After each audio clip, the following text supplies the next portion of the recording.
Hello and welcome to this episode of the Guys with Glasses podcast. I'm Bandito John, and I have with me No Name Josh. Hey, buddy. What's going on, John? Hi. So we're doing episode 2 of the video. I know. It's fancy. I know. Moving on up, man. Well, I mean, Yeah. Now we actually have a decent program to record with. I'm excited about it. It's called Rin Tin Tin or Super Tintin. Super Tintin. There Yep, you go. Yep. Yeah, fancy. Look at you. You got like your whole microphone setup going on. I know. Well, you have a nice microphone too, but you just can't see it. I'll just talk like this whole episode. You look like a robot. Daft Punk robot. Okay. Oh, there you go. So on this episode, we played a few games. We want to chat about Hearth Stone. It's a new. Well, actually, it's been out a little while, but the card game from Blizzard. And we also want to chat about Evolve. Evolved. No, Evolve. Evolve. Yeah. Evolve. The game looks awesome. So we're gonna chat about that. And yeah, Josh, you also want to chat about one other game. Broken Age. Broken Age. Yeah. And then if we got time, your new gadget. Oh yeah. I'm always getting new gadgets. I know. It's kind of ridiculous. But yeah. So let's talk about Hearth Stone. Okay. Off. I downloaded it. I have not played it yet. Yeah, so, well, actually, this can kind of lead way into the gadget discussion, so I will combine the two. So, I got a really cheap, like, Windows 8 tablet. Mm-hmm. Full Windows 8, none of this RT bullshit. Full Windows 8.1. I wish I had that.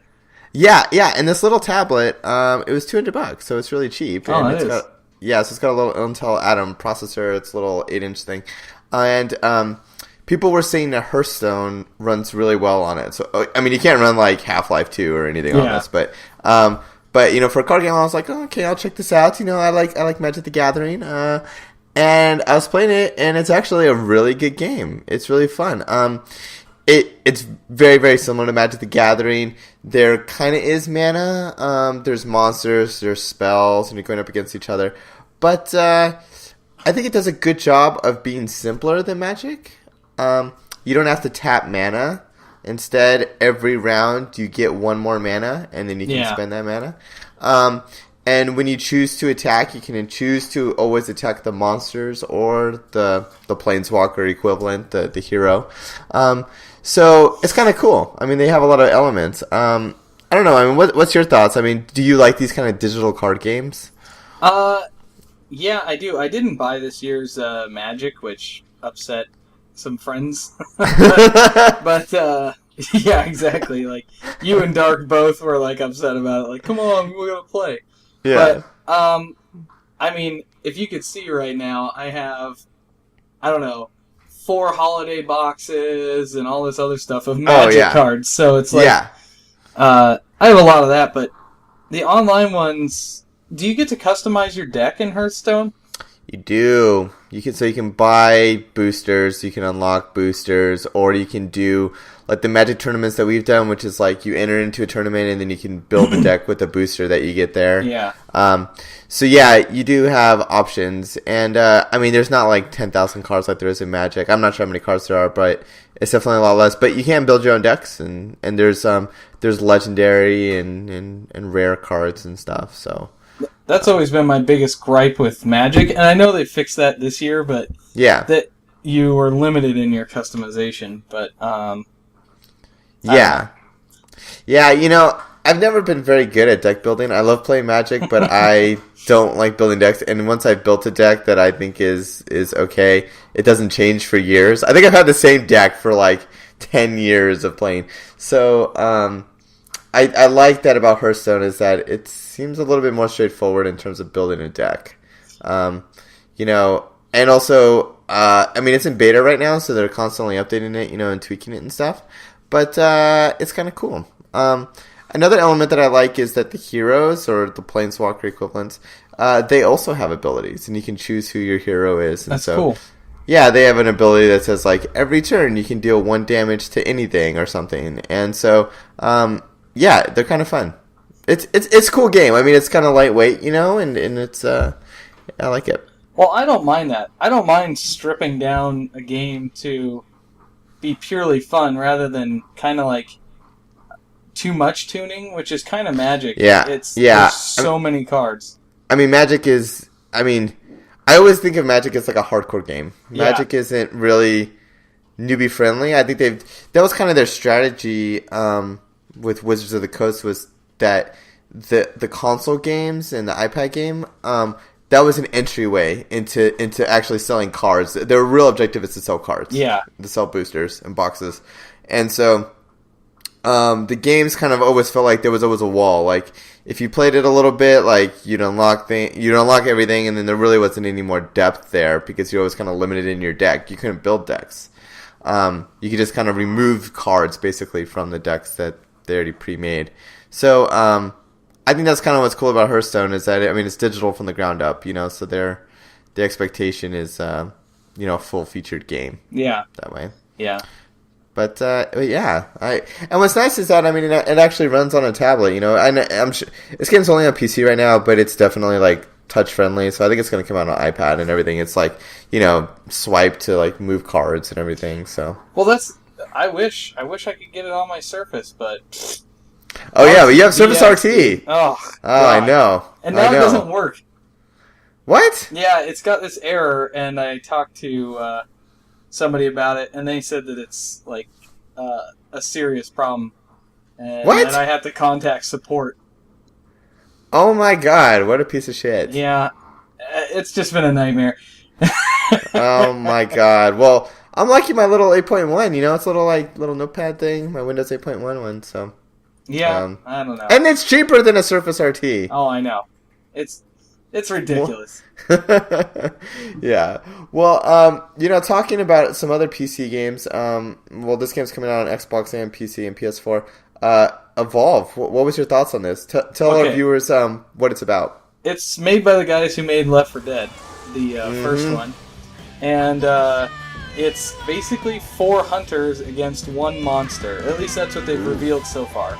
Yeah. And the monster gets to evolve by collecting all sorts of different stuff around the environment or killing people. Yeah. And they get extra abilities the bigger and bigger they get, Yeah. And the hunters obviously have to stop them, which is kind of cool because there's a little bit of a backstory. It's like another planet, and it's a colony that you're protecting if you're the hunters. And you're trying to figure out why all of a sudden all these creatures started getting huge instead. Yeah. So, anyway, it looks like a lot of fun. It seems interesting. I love this 4 versus 1 play mechanic. I think that's really cool. And this game, it does some interesting things. So in multiplayer, usually in Team Fortress and stuff, you can choose what class you want. In this game, you can't choose. I'm assuming you can choose your class, but you can't have more than one tank. Basically, one's a healer, one's kind of like a hunter's support. Yeah, one's kind of like a hunter specialist, has traps. Another one's kind of like the gunner. So you only get one of each, so you can't have a whole team of healers and stuff. And it's a first-person shooter for them, and they can also level up and gain new abilities and guns. But when you're the monster, it's really cool because at the beginning they were saying that you're vulnerable. Yeah. When you're level 1, and it's you kind of have to be stealthy and kind of sneaky, and you have to go off and kind of go kill some creeps. And it has a lot of interesting kind of next-gen stuff, like when you're killing some monsters, you'll leave a blood trail, you'll leave footprints, and then the hunters can track you on that. Or there'll be birds that kind of flock away, and then the hunters can see that from a long distance away. Yeah. And that just, I guess, was impossible, on 360, and that's why it's not coming out on that, because there's all sorts of particles, there's long distance, vision, there's the birds, and high polygon counts, and the game looks gorgeous. Yeah, it looks amazing. It does. I mean, it looks like a true next-gen title, It doesn't look like something else 360 with just kind of a coat of paint on it. Yeah. And, I mean, then the monster's evolving, and they're showing it, breathing fire, and it just awesome. Looks badass, you know? Yeah, I agree. But I think another really interesting mechanic is that there's going to be different monsters. I said there's going to be a whole bunch. Yeah. So I think that's going to be kind of a key to making the game fun is that variety of monsters. Hopefully, some people in some forums were saying this, and I totally agree with it, that if they have monsters that are like small and quick and agile and big burly ones, you know, like kind of the whole gambit of that could be awesome. Yeah, I agree because I don't know, I would rather play like the smaller guy that's quick than I would the fast guy. Yeah, absolutely. Yeah, and it's like, yeah, if you get to choose, you know, like different kinds of levels, and it seems like there's like choke points on the level, you know, and then there's just like they show people, the hunters that are kind of escaping inside of the base, and the monster can break through into the base. So, I think it's neat. I think it's awesome. You know, and it kind of reminds me of like the new Predator game that's coming out. Oh, I know. I think we were kind of talking about that one, but last week. But Predator, it seems like it's just you versus this Predator, you know, and it's like this Predator is just big badass, and here it's like you have to work as a squad, you have to work as a team to take down this big Billy badass. Yeah, I know. When in Game Informer, they said that the greatest thing about it is it ends up basically 50-50. There's like they said that out of the few hours they played, the monster won about half the time, and the people won about half the time, and it wasn't like this really unfair advantage for one side or the other. And I think that's going to be key is balance. You know, and that was a problem with Left 4 Dead. I mean, I was a huge fan of Left 4 Dead, but the thing is that the humans would almost always win. If you had a good human team, it was never really an issue that you wouldn't win there. And now it seems like, you know, it's built from the ground up of like monster versus humans, you know, rather than kind of humans trying to escape. Yeah. So, yeah. What I'm excited about is the fact that some of the monsters in the game you can drag into combat.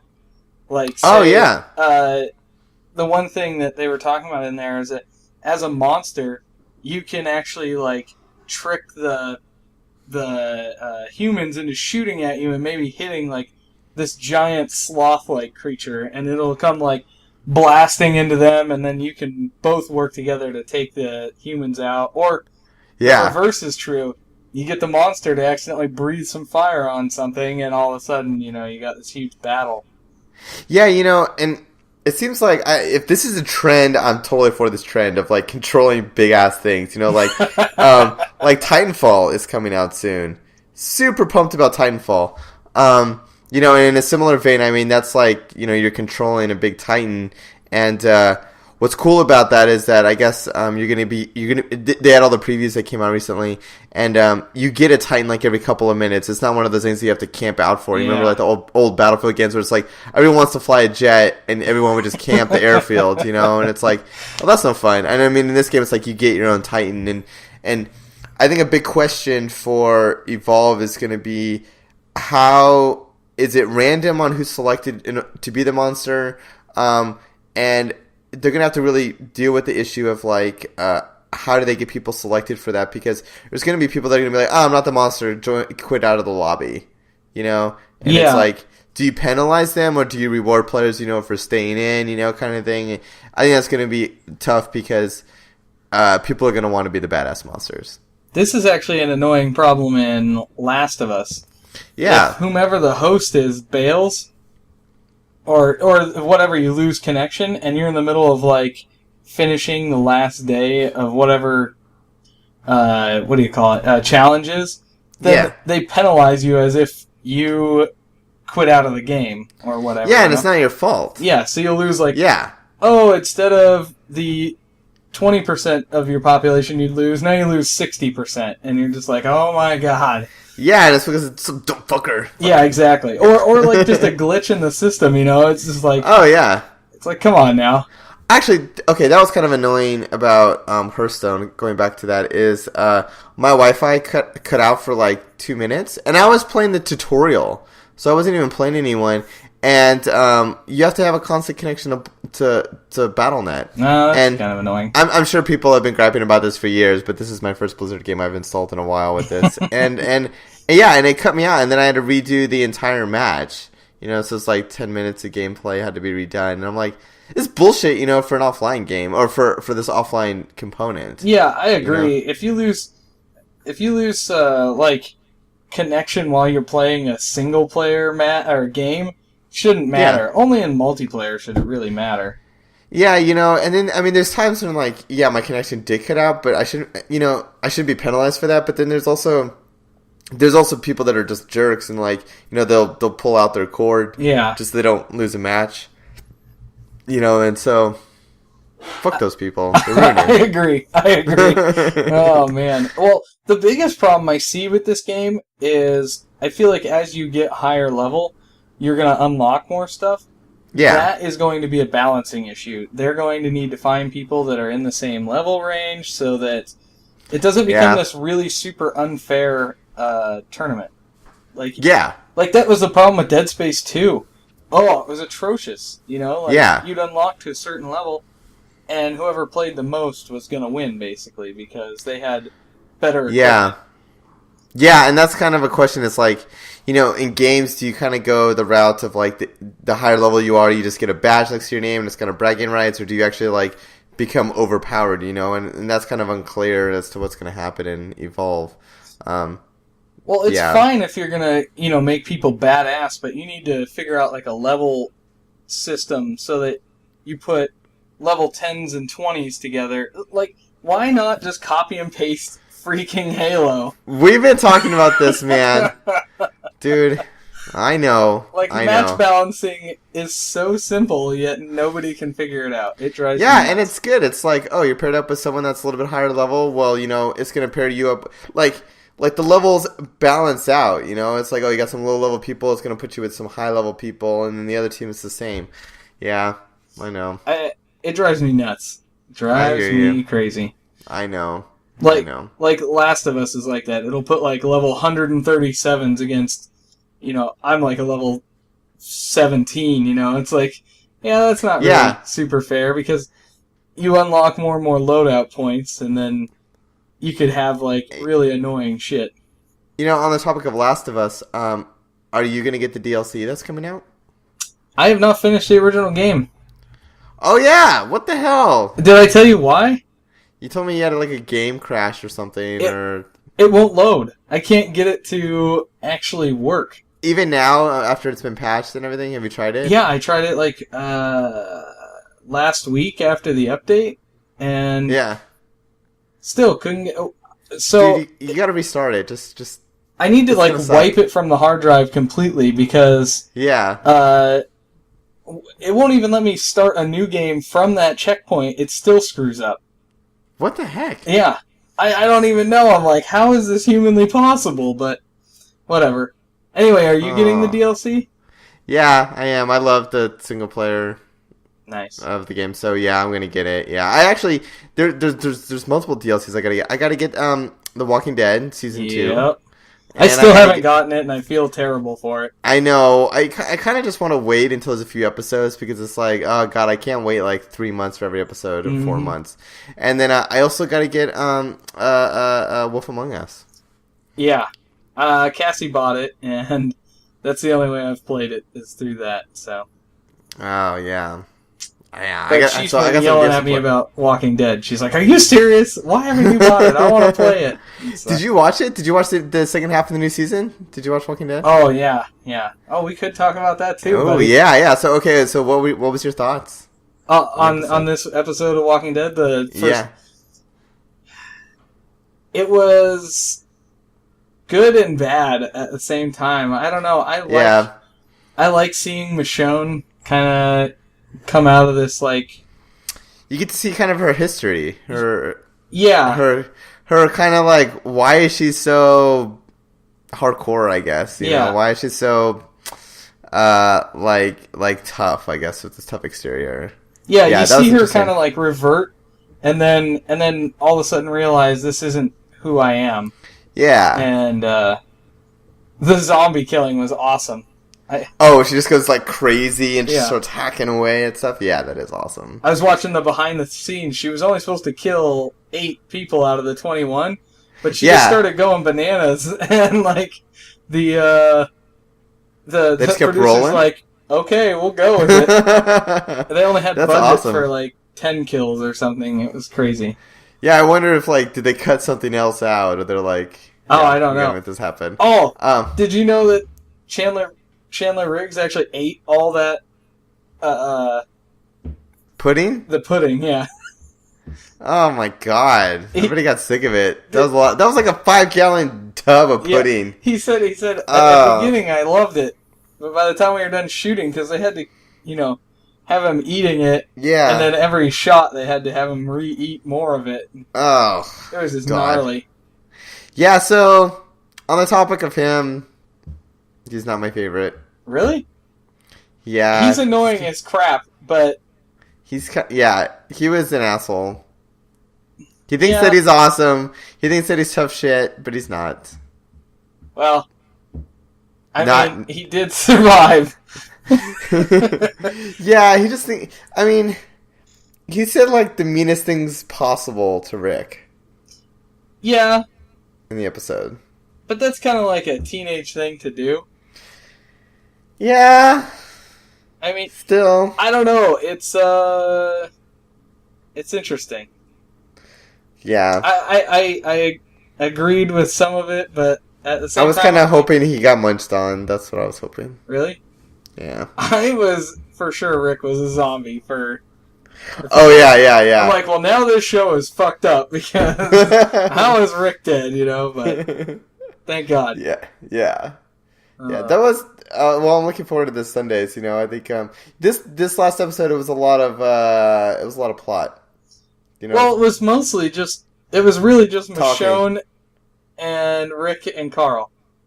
Yeah, nobody else. Yeah, I was surprised by that. I was a little disappointed. Did you see Conan O'Brien? No. So they had a bunch of the characters from The Walking Dead on the show, and he was also in the makeup, and so they got Conan dressed up as a zombie. It was pretty amazing. Yeah, that's pretty awesome. Yeah, but spoilers here. They didn't have of course, what's the one grandpa guy? Herschel, yeah. And they have Herschel on the show. I felt kind of bad. I'm like, oh, you're not going to have to do interviews anymore, because you're dead. Well, they did have him on the show for a couple of seconds. That's true. His face, his head. Yeah. His zombie face. Dude, the guy brought it to the Talking Dead, and it was creepy. Yeah. He had, the controller, and it was, opening the mouth, and, okay, so I think the puppetry, if that's the right term, on Walking Dead, it's kind of hit or miss. Sometimes, I think, Herschel, it was really good, and it really looked like him. And then sometimes it's you can just totally tell that it looks fake. And yeah.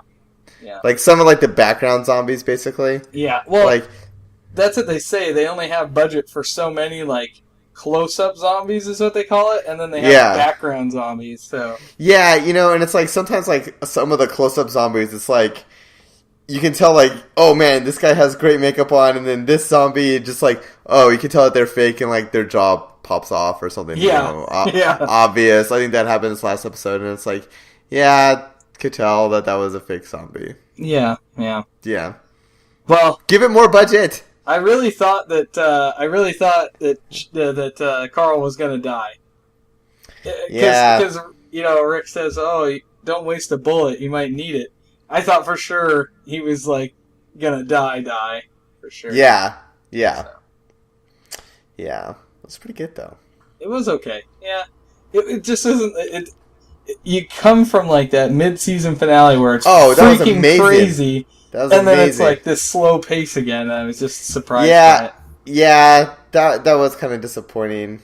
And I'm hoping that was just kind of a plot up to more Michonne kicking ass. Sword action. I know, she's such a badass. Oh my gosh, it's so amazing. Yeah. Yeah. But you wanted to talk about the Double Fine game, right? Yeah, Broken Age. Yeah. It's a little disappointing. Why do you say that? So Kickstarter, it asked for $400,000, right? And it got $3.5 million or something crazy. Oh wow! Well over $3 million. And then they broke it into 2 acts, Act 1 and Act 2. If you paid for it, do you get both? I believe you do. Okay. Because the sales for the first act are paying for the second. But I'm you were asking $400,000. Yeah. You get $3 million. Yeah, you got That's kind of bullshit. And you got like 6 times what you asked for. Exactly. And what's even more annoying about it is the fact that it's 2 hours long and costs you $25.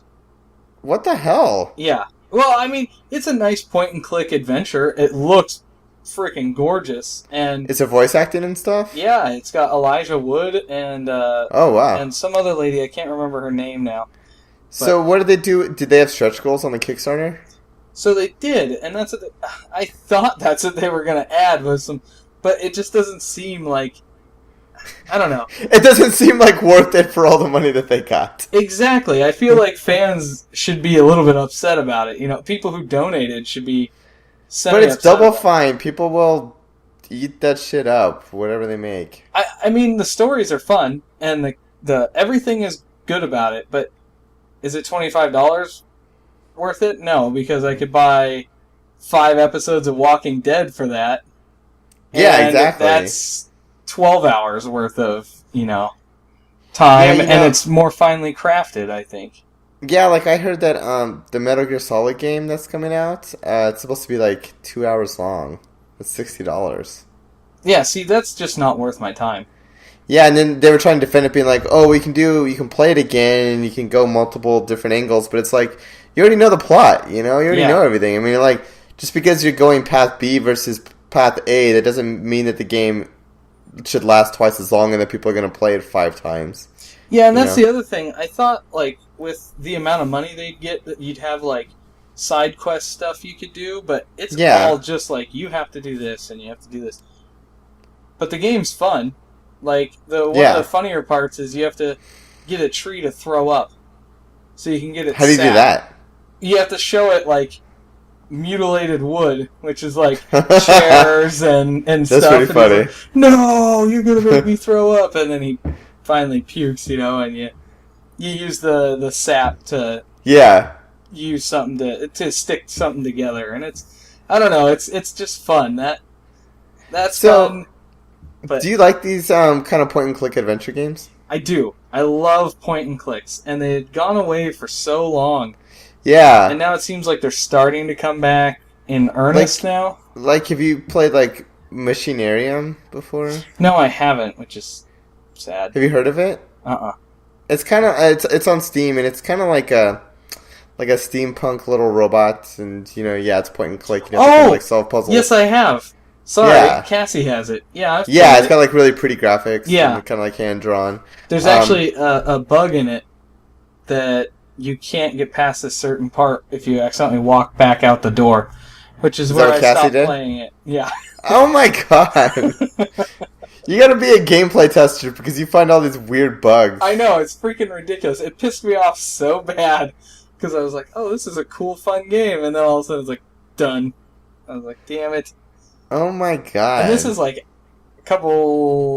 maybe a few hours into the game, so I was like... yeah, you're like, okay, done with that one. Yep, yeah. Yeah. I don't know, I love point and clicks. I always have.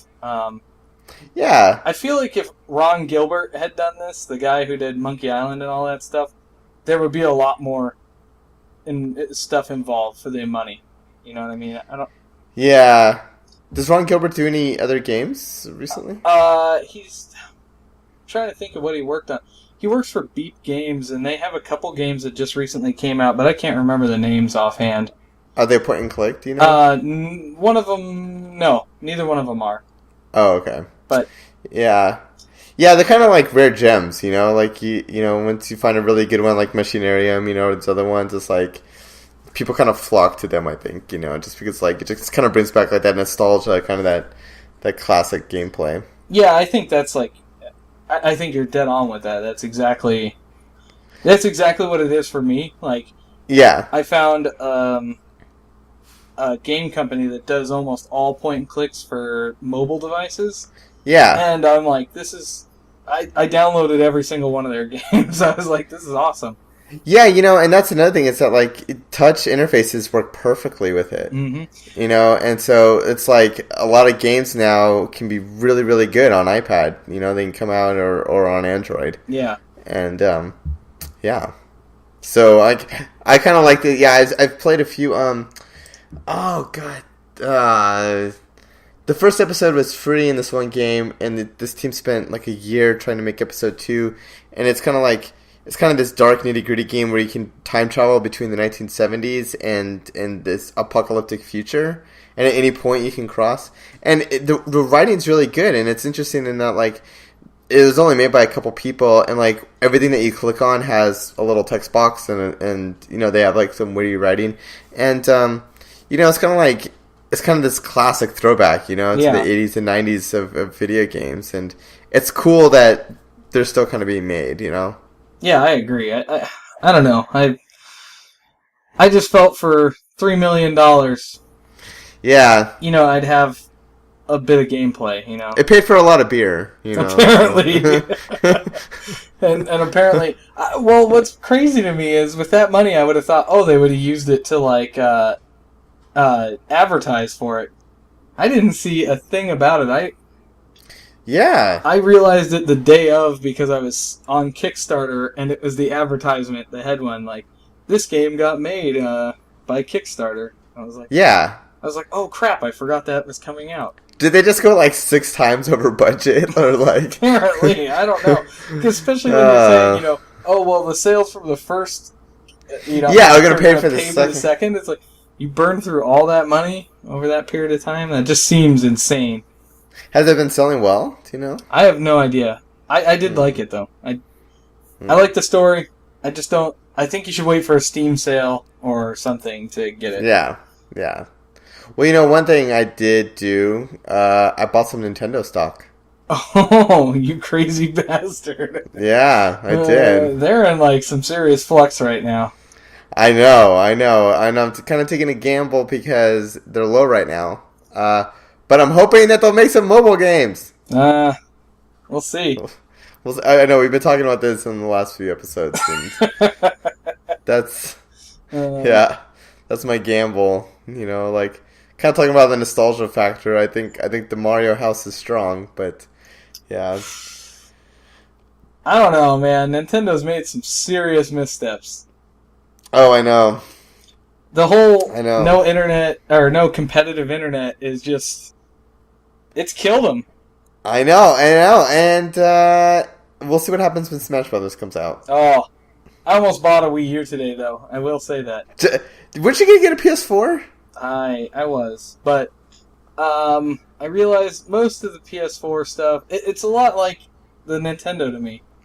Yeah. Like, I'll get a PS4 sometime when, like, something like Uncharted, 4 comes out, or Last of Us 2 or something. Yeah, exactly. Yeah, Naughty Dog game. Yeah. Anything Naughty Dog comes out on it, I'll end up buying it. But it's the same thing with the Wii, and I saw the bundle with the Zelda bundle, the Wind Waker one, and it was $179 after you get a $20 gift card if you buy. And that's not a bad price. I mean, when you think about a 3DS costs that much, Well, not only that, you get the console, the gamepad, which is a special edition one, and then you get the game. So I mean, that's $40 on its own. So. Did you ever play Wind Waker? Hell yeah, I did. Hells yeah. That and Ocarina of Time are probably my 2 favorite Zeldas from the 3D era, we'll say. Did you play the most recent one on 3DS? Heck yeah. Cassie and me both beat it. Yeah, it was fun. I thought that was amazing. I liked it better than Wind Waker. I'll go ahead and say it. It was a lot of fun. I don't know if I'd go there, but it is a really good game. I will say that. Yeah. And I do like the fact that you don't have to do all the dungeons in any particular order to get a certain weapon to beat a certain other creature. You can rent your weapons. It's interesting. Yeah, so you get all the awesome weapons right at the beginning, which makes it really fun. And then you unlock other weapons, which is also cool. Yeah. That's a good game. It is a good game. Damn. Well, I think it's come time for the end of the episode, my friend. It is sad. It goes by so fast. It does. It's 35 minutes right now. I'm like, whoa. We're way in. So, on a final note, are you going to try to get into the Titanfall beta? Hell yeah, I'm going to try. So when did the activation keys go out? Do you know? I am not sure. I posted that thing. I signed up to be a beta person, so okay. We'll see if I get a key. If they're already out, then obviously I didn't get one. But yeah, but hopefully, hopefully we get in and we'll chat awesome. about that. That would be awesome. Yeah, I'm excited. All right. Well, this is Bandito John and No Name Josh signing off. Later, buddy. See you later.